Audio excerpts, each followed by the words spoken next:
feel like when we talk about immigrants, we never really give them a heart or a soul. They cooked at restaurants, they cleaned houses, they had those jobs to get a better life so that their kids didn't have to do those jobs. I realized that as a woman, I wanted to break that glass ceiling, you know? Yeah.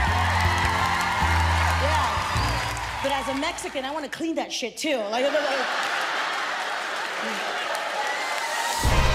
I was in 4th grade, I was a really big fan of New Kids on the Block. I had this fantasy when I was a kid. I was gonna be the maid on their tour bus. And I was gonna clean things so good that they were gonna fall in love with me.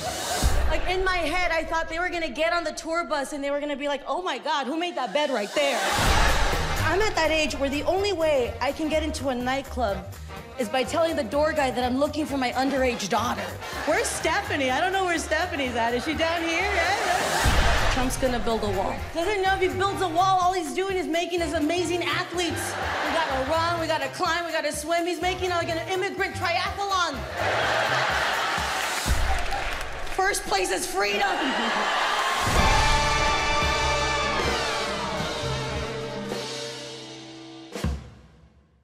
What's up, everybody? She's the best. How you doing? I feel like I should stand and honor you the whole time. I'm just gonna stand. Is that weird? I feel like I'm standing next to my evil twin in a novella. Like, you know, That's it's true. like, why did you do it?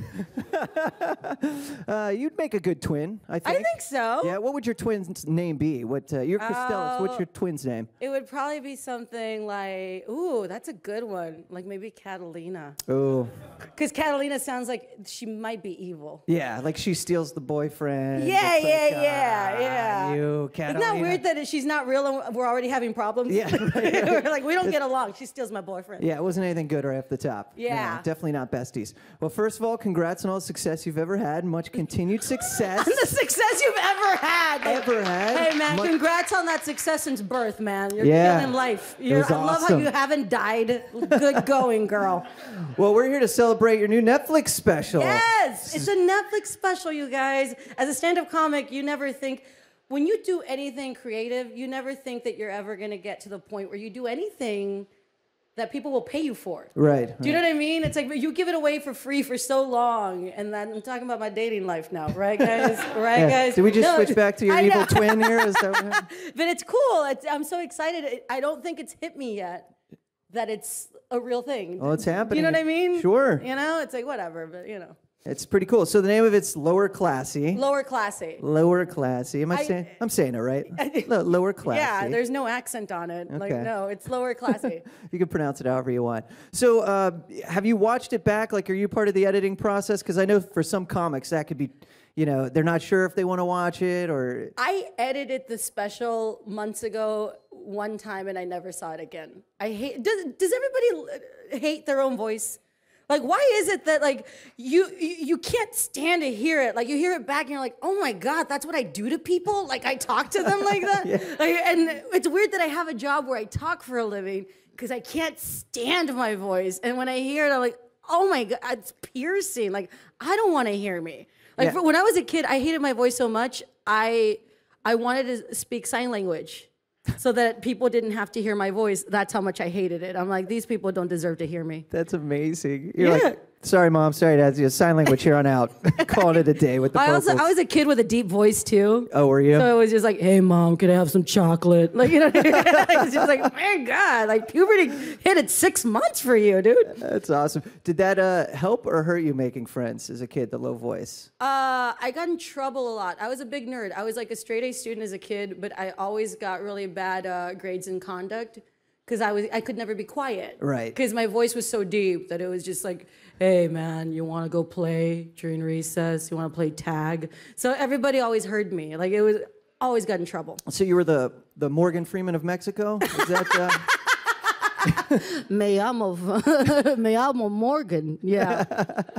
That's awesome. So your childhood is a very interesting one. Yes. You know, and it's obviously something you talk about a lot, and you have talked about in the past, and something you don't shy away from either. Not at all. And it's found its way into your act. Yes. You know, as I think any comic, you know, truth is always the funniest. Well, you know, and that's actually why I called it Lower Classy. For me, I like talking about my life, the way that I grew up, like, and this is, it's not funny, but it made me who I am. First 7 years of my life, I was a squatter. My family, we were squatters in an abandoned diner. We were practically homeless.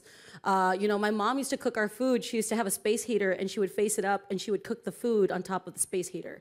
And I called the special lower classy because I like talking about the difference in social class. Because I always tell people, we have problems in this country, but a lot of times it's about class. It's about social status. It's about things that we don't know. So I wanted to talk about the difference in my life and how I came, like where I came from, so that people know that people like me exist, And I think it's important to teach in a funny way, because it's like that thing. It's like you don't sound insulting. You don't come off aggressive. You're not condescending. You're just speaking your truth. And I think people, when they relate to it, that's when the true comedy comes from. When you can connect with the people when you're saying something important. Sure, and those where the big gut laughs come from, because you're like, Absolutely. I was there. I totally know what you're talking about. It's like I used to do this joke about how when you're poor, like expiration dates are a luxury.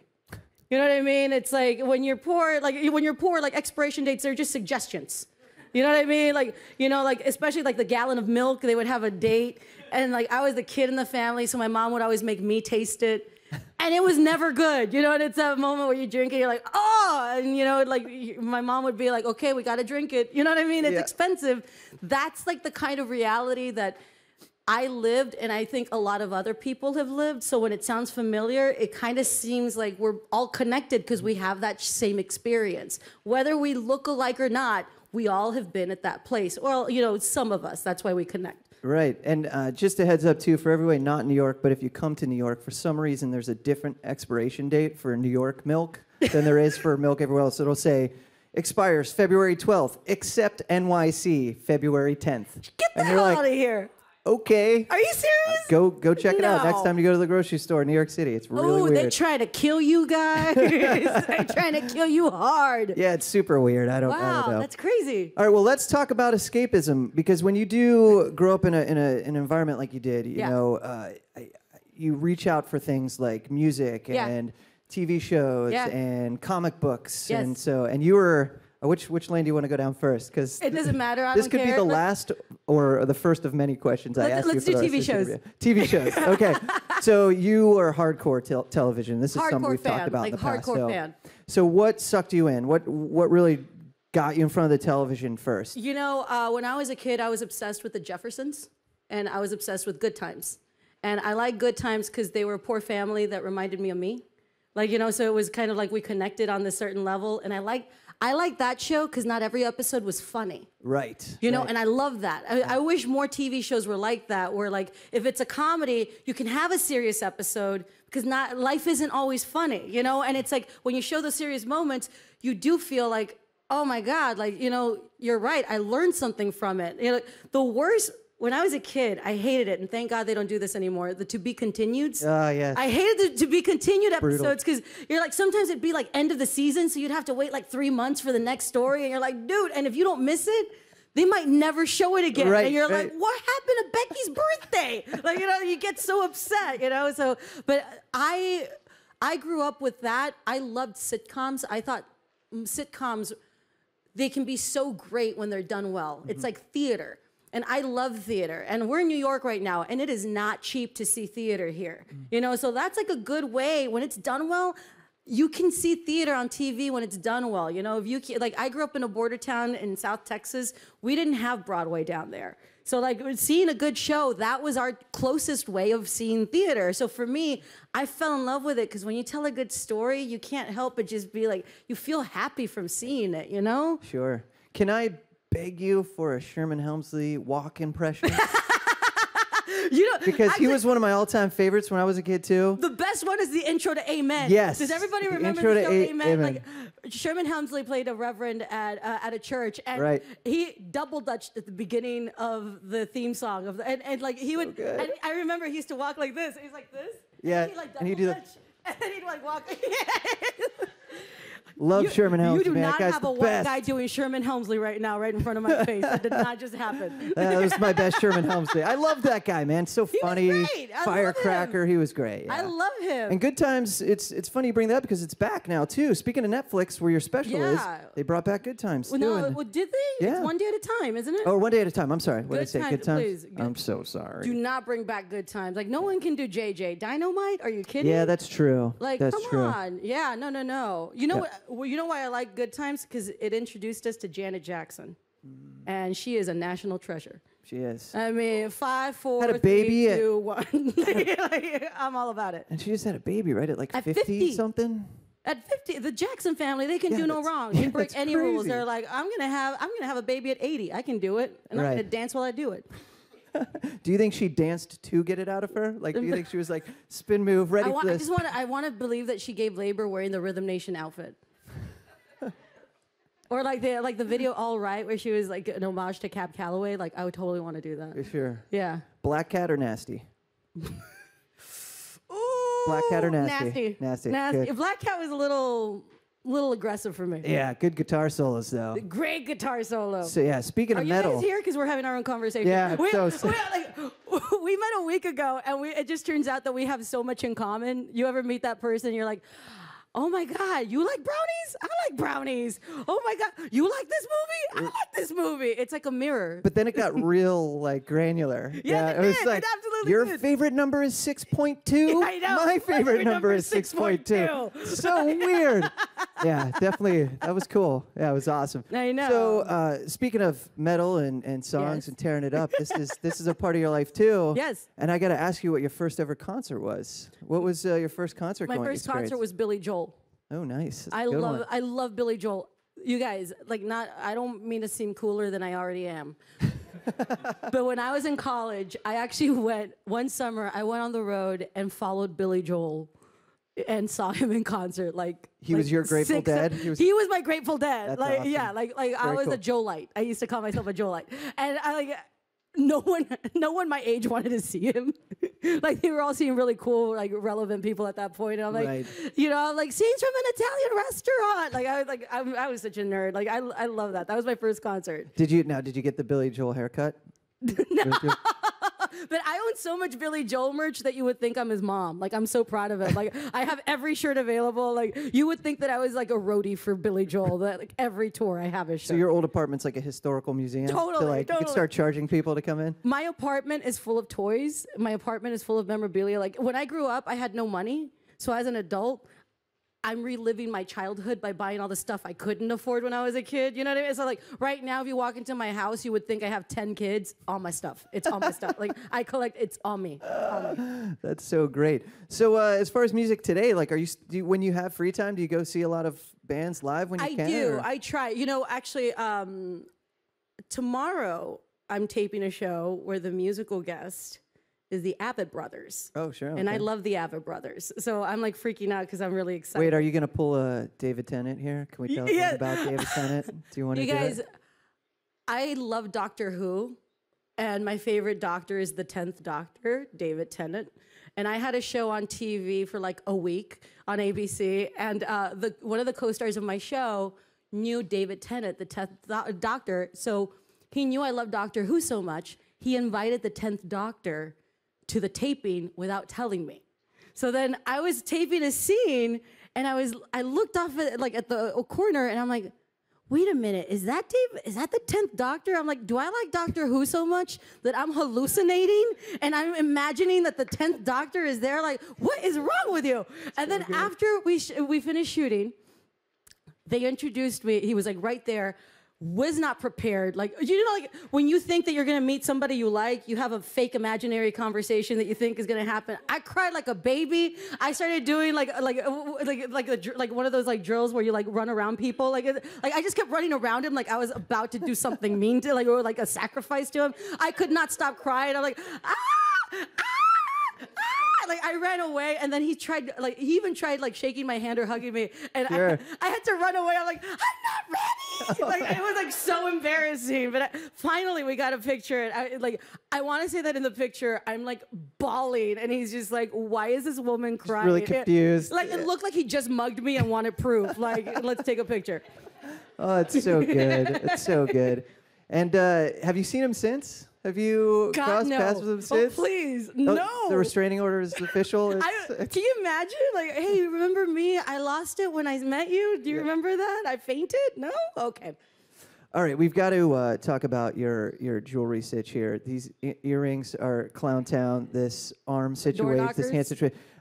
Did you get through security okay? Like when you came in, did you set off any? I grew up with alarms? these. It's funny, like, you know, people don't understand. You can get these earrings at like trendy stores now for like $40 or something. But if you're old school, you go down to like the neighborhood store. You could get these like for like $2 or something like that. You stock up on like 10 pairs or something. You're like, I don't care if I lost one. Boom, I got another one because they're like a nickel. And like so like it's. I love the shirt I'm wearing is Five from like Tribe gotta Called give it up Quest. for Five. Like I love Tribe, and for me, like I wore the shirt just because I wanted people to see the shirt because I love Five. I love the new album, and with the shirt because it's Tribe Called Quest. I wanted to go back to like my roots, like what I used to dress like in high school and like in school. So I wanted to wear the door knockers. I wanted to wear the like the big bracelet. You know, just you know, I just wanted to bring it back to like I feel like most of us. We kind of pick our fashion at our favorite time of our lives. Like we kind of stay musically, we stay like high school, college. We like what we like. Like my music, I love to listen to a lot of rap, but it's a lot of like 90s rap, like 80s rap, you know? So it's like you stay in that bubble and that's what you know. And now I've becoming like a parent where I'm like, these rappers nowadays, they don't know good rap when they, you know what I mean? Like I'm like, why are you talking about going to the club? Talk about drive-bys. Like, you know what I mean? Like you know what I mean? Like because like that's what I grew up with, you know what I mean? Like that's why I liked rap because like the real rap back then, like with Tupac, when he used to rap about stuff, it sounded like something that I grew up with, like my neighborhood, right? Right. Now when I listen to rap, I'm like, really? You're gonna get table service? Like that's not a struggle. Like you know what I mean? Like oh we couldn't afford table service. Like oh okay, people dying back in the 90s. We talking about that? Now come on, get out of my face. So that's why I'm wearing the door knockers. Oh, man. I so want to rap Jump from Crisscross with you right now. Oh, dude. We need to whack. Don't try to compare me to another bad little fat. I'm the Mac and I'm back. Give you something that you never had. There you go. Nice. Oh, I love it. All right. When I was in junior high, I actually made money writing lyrics to rap songs, like to rap music for students that wanted to know the lyrics. Because I knew all the lyrics. So like that is awesome. You know, when I don't want to date myself, but I'm kind of old. When I was in junior high, Snow's Informer was like really hot, and no one could understand what the hell he was saying. So I learned the lyrics, and I was a legend at my junior high because I was like, Informer, you know that I mean snow me at the blame. I lick it boom boom down. And everybody's like, hey, like, you know the words. And I'm like, yes, I do. And then they're like, can you write them out? I'm like, I'll give you the words for $5. Oh, and then that's so great. I used to make bank in school for that. I was like, I got you. What a killer side hustle. I had a side hustle too. I was the kid who knew how to make those Chinese stars out of paper. Oh, you were a cool kid. Yep. Oh, man. So I would charge $1 for every Chinese star I made. Oh, yeah, totally. That's a special skill. Oh, that's... We were just waiting to meet. We were entrepreneurs. We were. Shark Tank, we're coming at you. Yep. We got some stuff. We got some. I write rap lyrics. That's true. Just you guys, it'll be coming their way soon. But we have a new restaurant that's going to be opening up in Manhattan very soon. We'll reveal it to you guys soon. God, we are so cool. I feel bad not telling them. They sleeping on how cool we are. Like they don't even know. That's true. That's true. All right. Before we get to some audience Q&A, and I don't want to. I mean, I want to ask you, but I don't want to ask you. Do it. Dallas Cowboys. What happened? What happened, Cristela? I'm a diehard Cowboys fan, guys.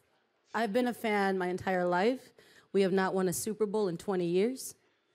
It sucked. It hurt. But at the same time, I was telling people I was not used to winning. So it was weird to win games, and I'm like, what happened? Like, What do you mean we're in the playoffs? Like, and they're rookies. Dak and Zeke, like, they're rookies. If they can do that the rookie year, boom, I don't want to see, like, you better watch out next season. You better watch out 5 years from now. Like, done. I love that every player in the Dallas Cowboys, too, has, like, a name straight out of Guardians from the Galaxy. Oh, totally. Well, you know, Ezekiel, I call him Easy-E because, you know, we go back to, like, rap. I'm like, Easy-E. Sure. But, like, for me, like, I love that. And I'm so superstitious. 2 years ago, we had a slump. We were losing a game. They were losing bad. I went to the kitchen. I got a glass of water. They scored a touchdown while I was in the kitchen. And since then, I watch every Cowboys game in the kitchen.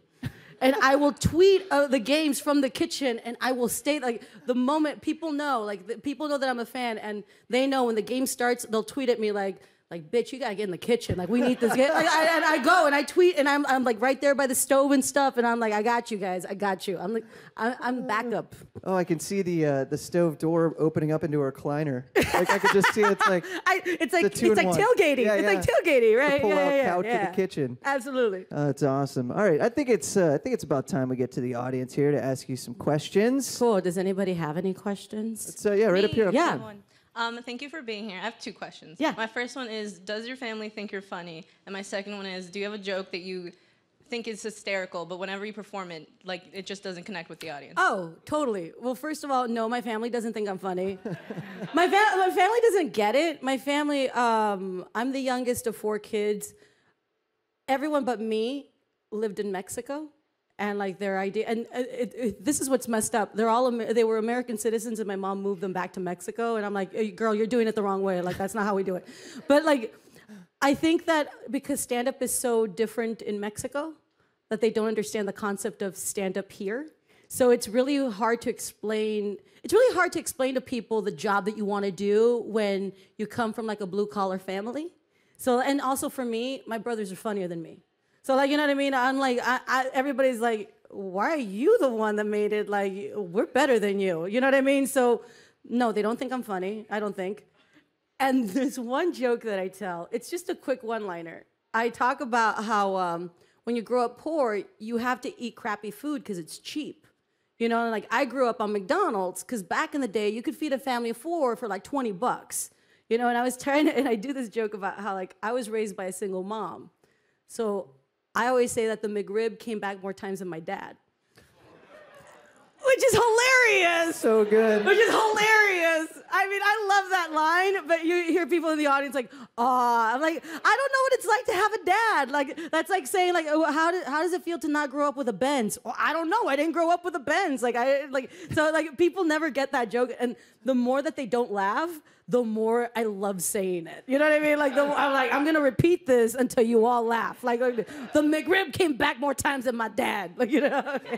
So where are we at with the McRib? When it does come back, are we good with it? I visited. I visited. We go out. We have activities. Honestly, I don't know what the McRib is, but whatever it is, keep doing it, homie. Like, you doing it right. Like, I love McRibs. Like, and you always know that I ate it because my hand looks like a murder scene. It just looks like It's got the sauce all over it. Like, I just killed someone. Like, I'm all about it.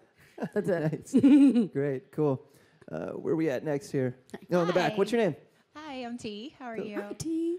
All right, so I have 2 questions as well. Okay, what was your punchline for your first joke you ever told? And then what was the event in your life that gave you the confidence to start stand-up? Oh, that's a great question. The first joke I ever wrote and did was about the game of life, the board game, and how, like, the board game is always very positive. Like, you win a Nobel Prize, you win all this money. Even when you pay money, it's for taxes because you've got that much money. And I always wanted to do a realistic game of life where it's like, hey, you spun 4, you got a DUI. Like, you know what I mean? Like, your car's taken away. I actually have that clip on YouTube. My first time that I ever did stand-up was on Labor Day, and every Labor Day, I always make it public so that people see the first time I ever went on stage to show how bad I was, and I kept doing it. And serious note, what got me to do stand-up, I didn't know stand-up was a job. And that's what's weird is that, like, I grew up watching stand-up. No one ever tells you. Again, I come from a family, we're like blue-collar, hard workers. We work with our hands. So to have a job where you write and create, people never thought that was a reality. My mom passed away, and I didn't have money for therapy. And I wanted to talk about my mom. And I started doing stand-up to talk about my family. And the more I started doing it, the more I started finding people that understood what I was talking about. And that's why I'm so autobiographical about everything. Because I always feel like the more personal you are, people can't take your jokes, because that's your life. And the more autobiographical you are, the more people feel like they know you. And for me, the job of stand-up, I think, is such a personal thing that when people come and see me, I want them to know how important they are to me, because I know that without them, I wouldn't be able to do the job that I do. So that's kind of why I try to leave a little bit of myself on stage so that people know who I am from the beginning and the end. Wow. Nice.